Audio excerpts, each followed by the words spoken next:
Hello. Sticking to hit the subscribe button. I remembered. And the like button. Sticking to no contact feels really impossible for many of us when we're going through it. And I mean impossible. I definitely know. I sat here many a night. A girlfriend would be over. A particular friend of mine who did it, the one I told you about that did the 180 and never looked back, and I would say, I can't do this. How did you do that?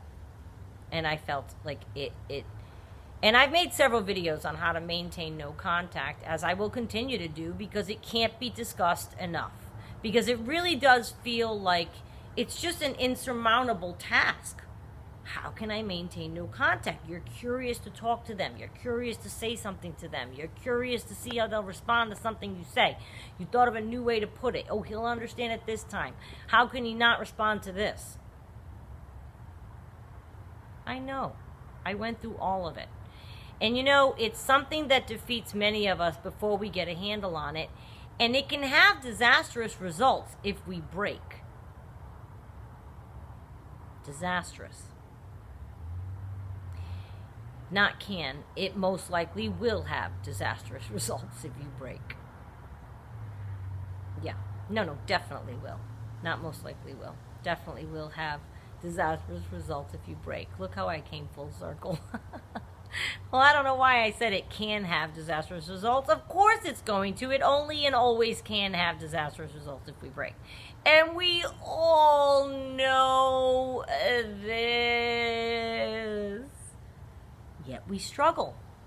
We know it. We know it. We know it. Yet we struggle. I believe in doing anything you need to do in order to make that no contact stick. Anything.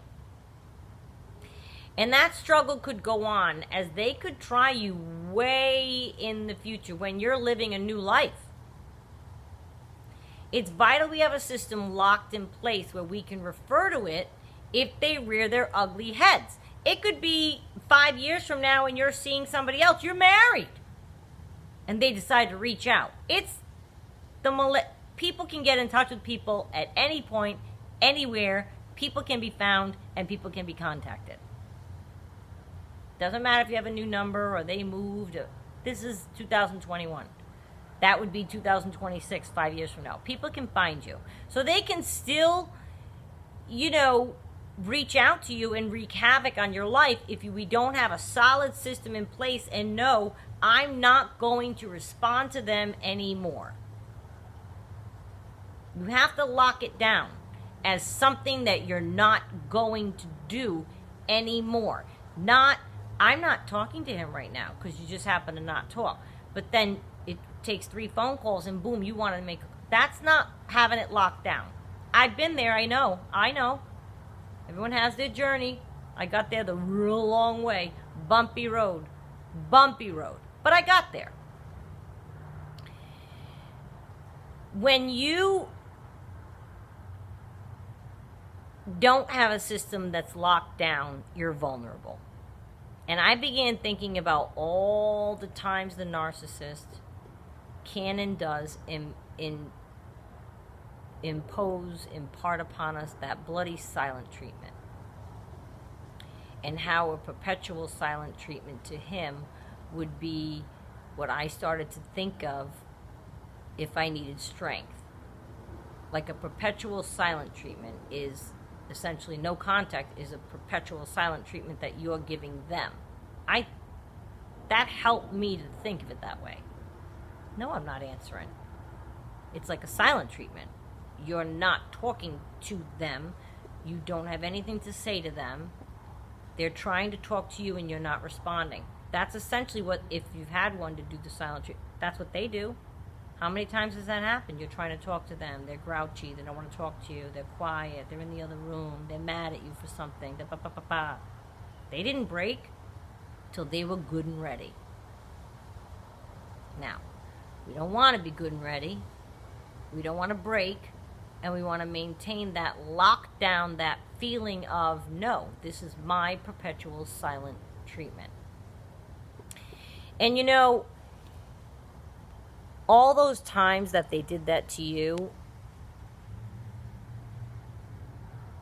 it's just such a cruelty that if you have to think of them and live in them and relive them and remember that and how it felt, I want you to. It's going to be hard. Snap right back out of it. Don't wallow. But just recall how it felt. So if you open up communication,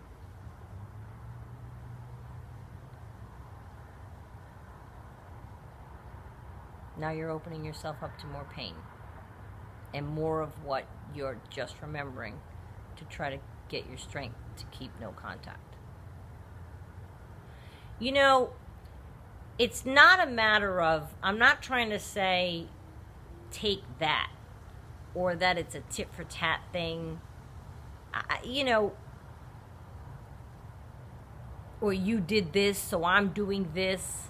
I'm not really into revenge. That's not my thing. It's not my vibe. I don't spend time thinking about getting other people. It's not my thing. But as I said, you need to employ any means necessary to be able to say no to responding. Regardless of when their reach out may occur. You may be trucking along just fine, successful in your no contact because they haven't reached out and you haven't reached out to them. So you think, this is great. I'm doing well with my no contact. I haven't called him once. I haven't texted him once. He hasn't called you either. And then boom, they reach out to you. Now you're all footoothed. This is when the work starts. That's when the work starts. It's still hard not to reach out. Don't get me wrong, when they're not calling you, but now is when the work starts. To not answer the phone, to not respond back, to not text them back. Emotions creep in. Oh, I have something to say to that. Did you hear this message? Oh, he sounded really upset. Or not well. They'll do that too. Tell you they're physically sick. That mine finally did that at the end. And I just said, I don't care, and I didn't call him back. I mean, to myself, I was like, he's trying any last thing. They'll do that. They'll feign physical ailments to get you to pity them and take care of them and all of this. Or you might say, well, I could just be his friend. We tell ourselves all kinds of things to permit ourselves to reach back out. That's why we're doing it. We want permission to reach back out, so we'll try to sell it to ourselves. I can handle myself. I'm just curious to know what he has to say. I could have saved myself a lot of time if I realized that even though sticking to no contact does feel like an impossible task, that I should have stuck to it anyway. And because the first time you do it and get through it, and then you might say, well, what's it if it's an infinite amount of time? It means you'll know. You get to a certain point and you're like, I haven't talked to them or seen them or texted them or heard from them in a certain amount of time, and it feels and you know it, and okay, you're over a hump. Times are different for everybody, based on how long you've gone before, what's the longest you've ever gone, how many times have you done this. But in other words, you get to a point that you know you're pretty good. Mine's locked in. You know what I mean? Mine's locked in. And you know, I feel now that if I were to speak to him, it wouldn't bother me. So I guess once you release that, you're really free, because it wouldn't even matter if I bumped into him. It would have no effect on me. So once time passes, of course, we tend to forget so much bad. And because we've been trying to forget the bad. And quite honestly, we've been trying to put that bad out of our brains. But the problem with putting it all the way out of our brains is we don't remember the bad. And that allows us to tell ourselves anything we can to allow ourselves to pick up that phone. So I am asking yourselves to stop yourselves short. And remember their silent treatments. Or remember their ill treatments. Or their cruelty. Bad treatments. Give the silent treatment back. Give it back. Don't call it no contact. call it you're not going to talk to them after all those times you begged for them just to talk to you, explain things, and they didn't. Well, now you don't. They're begging you to explain things, to talk to them, to accept what they have to say. Well, don't. This no contact is your time to shine. You've got control now. And regardless of how it ended, if you maintain the no contact, you are still in control. And you know, it may feel strange because you're not this type of person to ignore someone who seems to be in need. Someone who seems to be upset. Someone who is crying to the point of hyperventilating. Oh yeah, mine was very dramatic. But remember, they're trying to get to you. Remember, it's a performance. Remember, it isn't genuine. Remember, they're manipulating you. This is all a calculated attempt to see if they still have control over you. Well, you gloriously right now have it. So don't fold it. Don't give it away. They'll say whatever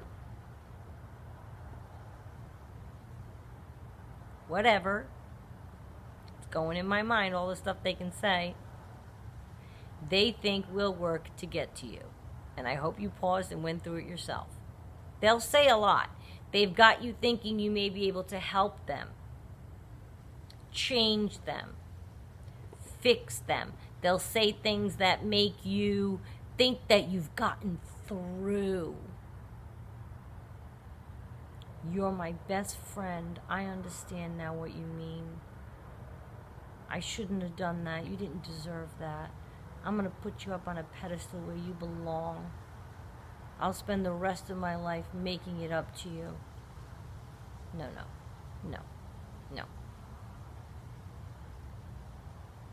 You didn't get through to them.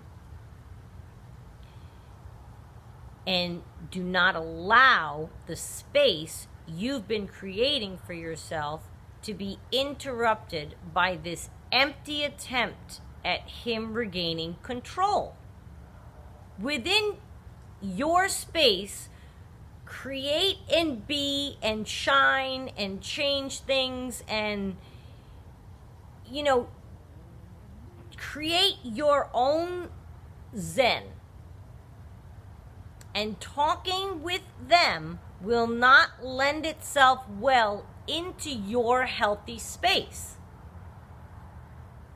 Being your own space, being that it's full of light and happy and productivity and positivity and all the things you've been working since he left or you threw him out or whatever, her, pronoun, whatever the situation, whatever the pronoun, you've been working, I hope, on your space to create a healthy environment for you to now go forward and heal and whatever. You want to allow him into it? By answering the phone allows him into it. He doesn't have to come in the house. I felt like every time I talked to him, I felt dirty. And I would sage, I would smudge. Oh yeah. I felt just by speaking to him or allowing a text station to go on that the vibe and the energy of his spirit, which is nothing but negative, was like emanating in my house. It was like, ugh. And I couldn't wait to get out of it. So get it out of here. So I'm candles, I'm incense, I'm smudging. Oh yeah, no, I felt it and I didn't want it around me. And that kind of was a big motivation, not kind of, to sticking no contact. It does feel impossible. But if you think of all these things and you put them all to work for you, you may be able to have an easier time just viewing it as something that you really need to do for yourself. I hope this helps.